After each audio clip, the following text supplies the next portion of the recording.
8वें वेतन आयोग को लेकर केंद्रीय कर्मचारियों के लिए एक बड़ी और महत्वपूर्ण खबर सामने आई है। यूनियन की ओर से आयोग के साथ हुई बैठक में कर्मचारियों से जुड़े कई मुद्दों पर विस्तार से चर्चा हुई। बैठक में कुछ मांगों पर सकारात्मक रुख देखने को मिला, जबकि कुछ मुद्दों पर सरकार की स्थिति स्पष्ट की गई। सबसे पहले बात करते हैं 8वें वेतन आयोग की प्रक्रिया और 18 महीने की समय सीमा की। तो सरकार की ओर से लगातार यह स्पष्ट किया गया कि आयोग अपने गठन के 18 महीने के भीतर अपनी सिफारिशें सरकार को सौंपेगा। संसद में भी सरकार की ओर से इस समय सीमा को लेकर जवाब दिया जा चुका है, यानी आयोग की रिपोर्ट तैयार करने की प्रक्रिया को तय समय के भीतर पूरा किया जाना है। आयोग के काम को तेजी से आगे बढ़ाने के लिए अब कंसल्टेंट और यंग प्रोफेशनल्स की नियुक्ति की प्रक्रिया भी शुरू कर दी गई है। इसमें सीनियर कंसल्टेंट और यंग प्रोफेशनल्स के पद शामिल हैं। इन विशेषज्ञों की मदद से कर्मचारियों और पेंशनर से मिलने वाले सुझावों का अध्ययन किया जाएगा। मौजूदा वेतन और भत्तों की समीक्षा की जाएगी, वित्तीय प्रभाव का आकलन किया जाएगा और इसके बाद आयोग अपनी सिफारिशें तैयार करेगा। यानी अब 8वें वेतन आयोग की प्रक्रिया केवल घोषणा तक सीमित नहीं है, बल्कि इसके लिए जरूरी विशेषज्ञों और रिसर्च टीम को तैयार करने का काम भी आगे बढ़ रहा है। आने वाले महीनों में आयोग के लिए काफ़ी महत्वपूर्ण रहने वाला है, क्योंकि इसी दौरान कर्मचारियों, पेंशनर्स और कर्मचारी संगठनों और अन्य हितधारकों से मिलने वाले सुझावों का अध्ययन किया जाएगा। अब बात करते हैं यूनियन की ओर से हुई महत्वपूर्ण बैठक की। तो बैठक के बाद सामने आए इंटरव्यू में बताया गया कि आयोग के सामने कर्मचारियों की कई मांगें रखी गई। कुछ मांगों पर आयोग की ओर से सकारात्मक संकेत मिले, जबकि कुछ मुद्दों पर सरकार की स्थिति स्पष्ट बताई गई। सबसे महत्वपूर्ण मुद्दों में पुरानी पेंशन योजना यानी कि ओपीएस, नई पेंशन व्यवस्था यानी कि एनपीएस और यूनिफाइड पेंशन स्कीम यूपीएस का मुद्दा भी शामिल था। बैठक में यह स्पष्ट किया गया कि ओपीएस को लेकर सरकार की मौजूदा स्थिति अलग है और इस मुद्दे पर तत्काल कोई फैसला होने की उम्मीद नहीं है। वहीं यूपीएस और एनपीएस से जुड़े विषयों पर भी सरकार की स्थिति सामने रखी गई।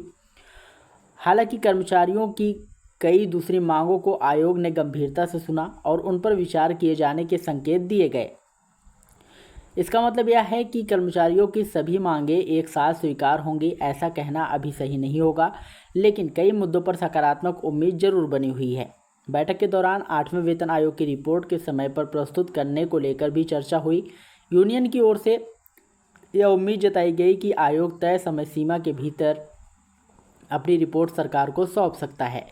इसके बाद सरकार रिपोर्ट की सिफारिशों पर विचार करेगी और उसी के आधार पर वेतन, भत्ते और अन्य लाभों में बदलाव को लेकर निर्णय लिया जाएगा।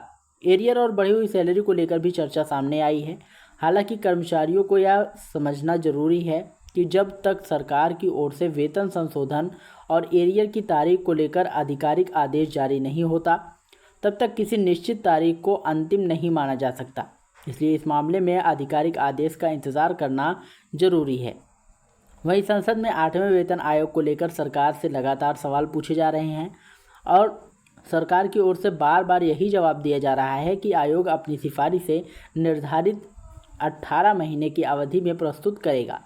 इसके साथ ही ओवरटाइम भत्ते और अन्य भत्तों को लेकर भी सरकार ने स्पष्ट किया है कि इनसे जुड़े वेतन आयोग की सिफारिशें और सरकार द्वारा लिए जाने वाले निर्णयों के आधार पर किए जाएंगे।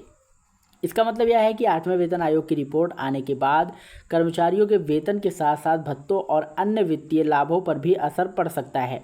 हालांकि वास्तविक बढ़ोतरी कितनी होगी, फिटमेंट फैक्टर क्या होगा और किन किन भत्तों में कितना बदलाव होगा, इसका फैसला आयोग की सिफारिशों और उसके बाद सरकार की मंजूरी के बाद ही स्पष्ट होगा। इसके अलावा रेलवे कर्मचारियों के प्रोविडेंट फंड से जुड़ी एक महत्वपूर्ण जानकारी भी सामने आई है।